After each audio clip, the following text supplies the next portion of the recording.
The Curious Case of Natalia Grace, Episode 4, Villain or Victim. Okay, so the Barnetts have a very smart son who is like a mathematical genius or whatever, and it's decided that they're going to go to Canada so that he can complete his master's degree, even though he's like a teenager. And they're like all excited, and they've been on the cover of magazines, and everybody is just like, oh, look at this family, they're so amazing. And so the whole family's going to go, only not Natalia. Natalia had lived in her own apartment for about a year, where she harassed all the neighbors and intimately propositioned many of the men, and apparently probably had some sort of relationship. I'm not going to speculate on what kind of relationship there was, but I think we can figure it out. So the people in the building were like, yeah, she gotta go. And they were like, no. This is what we're going to do. We're going to move her to Lafayette, Indiana. Why they chose Lafayette, I do not know. Because the family lived in Indianapolis. Lafayette is like not close, like an hour or something away from Indianapolis. But they decided that it was like, Lafayette is where Purdue University is. It's also the home of my college roommate. But anyway, and Lafayette is basically a nice town, but there's a couple pockets where it's like a little bit seedy. Do you think they put her in the nice part of town? Oh, no. They did not. They put her over in the seedy part of town with the hopes that like she's seedy, people over there are seedy, she'll blend, and people will be less likely to call the police on us. So they put her in a seedy part of town and left the country. Okay.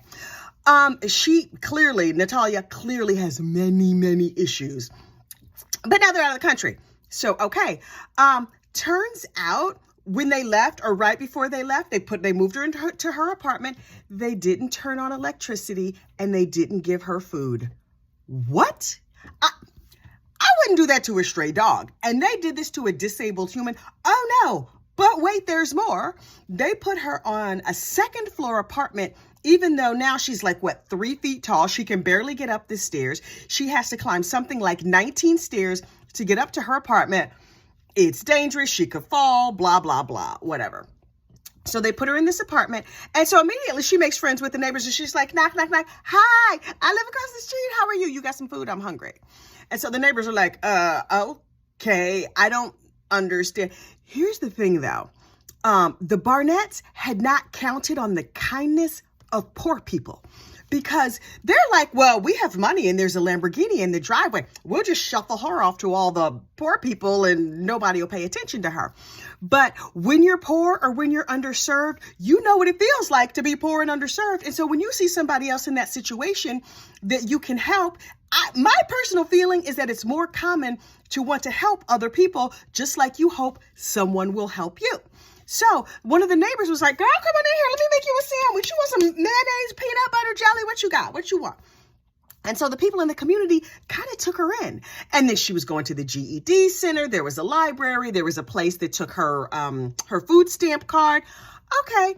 So when she didn't have her own food, the neighbors started complaining to the landlord or whatever. And so, of course, the Barnetts get the call. So now here's where, these people were evil and stupid. They communicated with each other on Facebook Messenger. Y'all never heard of WhatsApp? Ugh, criminals, so dumb. So when all of this came down and it got to be a court case, the police just subpoenaed Facebook Messenger and was like, Facebook. And they were like, give us all you got. And so they went through and they were like, oh, look at these fine messages that we found. And so we were able to read the writing from Michael to his wife. And these messages back and forth prove they were both complicit. They knew they found out there was no electricity because they never set it up. They knew that there was no food in the apartment. And they didn't leave her food stamp card. So Christine, the mom, says to her husband, Michael, on Messenger that we can now all read and see, okay, so get the electricity turned on and give her food stamp card back so she can get food, because we don't want, any of these social services people reaching out to us. What? And then they talked back and forth in these messages about beating her. Oh, yeah. They beat her. My personal belief is that they both beat her. Everybody in the house beat her, but more on that in a minute. So she gets her food stamp card back. She's going to the village pantry. Now listen, I know Village Pantry. Village Pantry, well, I mean, this was 2022, and apparently Village Pantry is still around.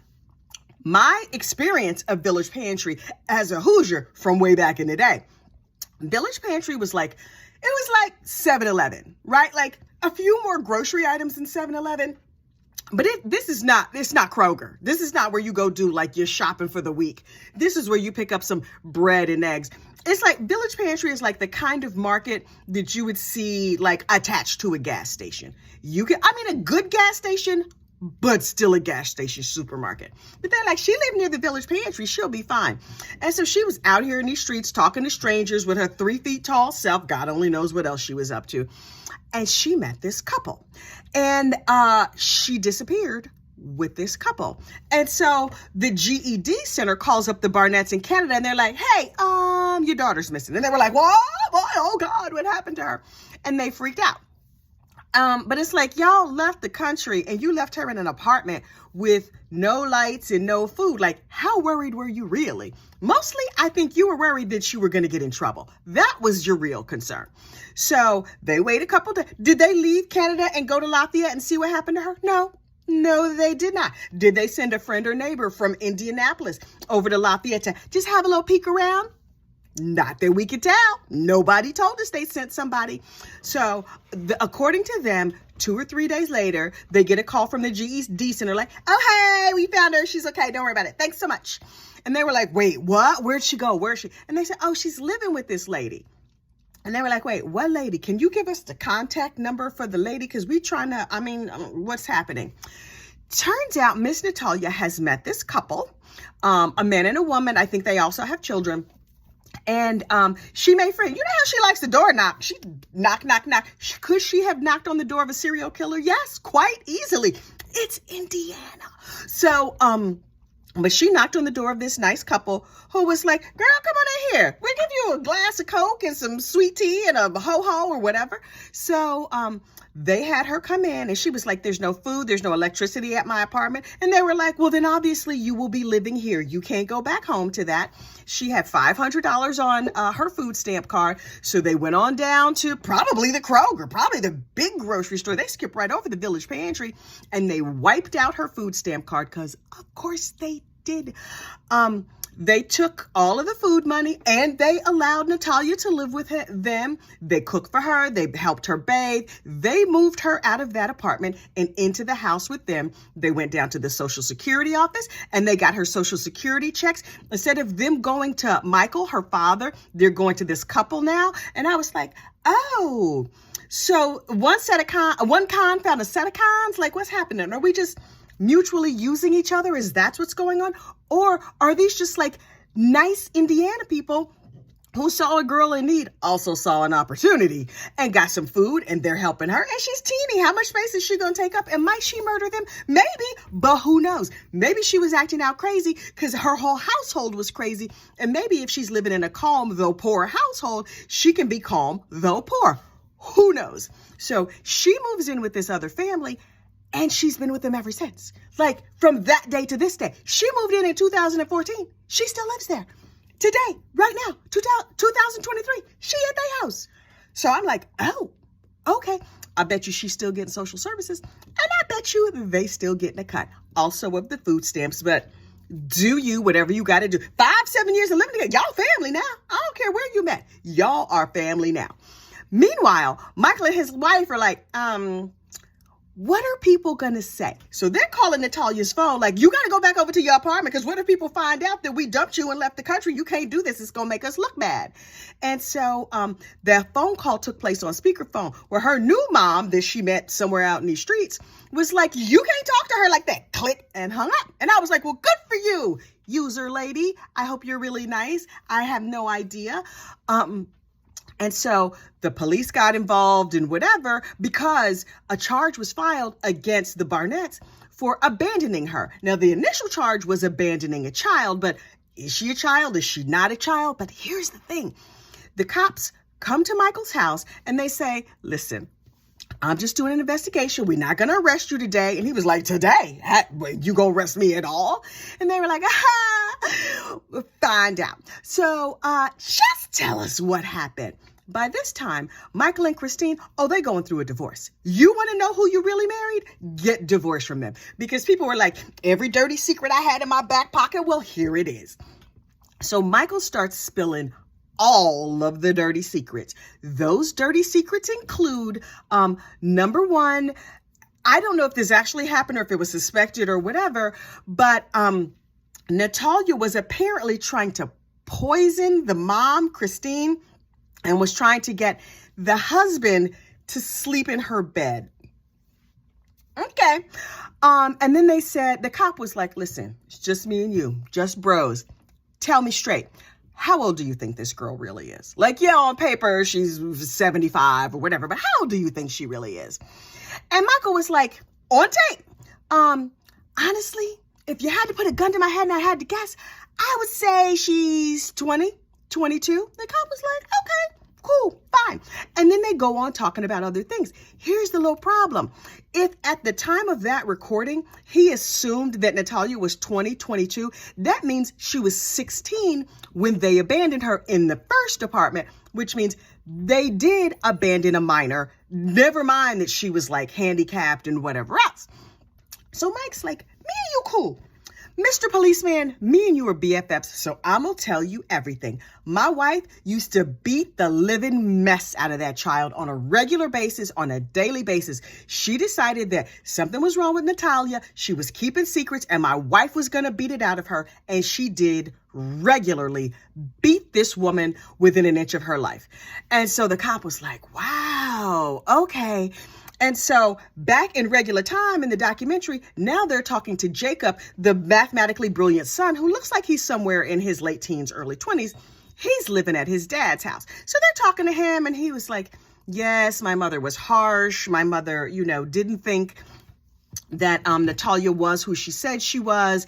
And also to punish her, my mother used to have me urinate on her belongings. Okay. That's a lot. So your 12-year-old brother is now going to eliminate there on your bed. And then you have to sleep there. Okay. This is a level of abuse that I was not prepared for, but obviously happens. And these are like nice, shiny, happy people. Nobody knows what's happening behind the door of their lovely suburban home. Okay. Oh, but wait, there's some more. So Michael is like uncomfortable. I mean, not Michael, Jacob, the son, gets uncomfortable. And he's like, listen, I'm done. I need to stop. No more recording for the day, whatever. And they're like, okay, thanks so much, Jake. And then he goes upstairs and talks to his dad, making the biggest rookie move of all, forgetting he still has his microphone on. And so he's like, Dad, I don't want to harm Mom. Listen, I told as much as I felt comfortable with. It's okay. Don't worry about it. And so he's having this whole conversation with his father. The cameraman is like living his best life. He's like secretly aiming the camera up the stairs. And then you hear Jacob say, there's certain things I won't talk about. We agreed I wouldn't talk about kicking her down the stairs. You kicked your handicapped sister down the stairs. Okay. So, that's bad. That's bad. And the scene closes out with Jacob realizing he still has his microphone on. And he's just like, I'm such an idiot. I can't believe it. Oh my gosh, my microphone is still on. Fade to black. We are next on episode 5. I did briefly take a break and work a little bit on my dress. Mostly though, I'm just watching this show and I can make that dress later. Okay, I'm gonna watch the next episode and I'll be back.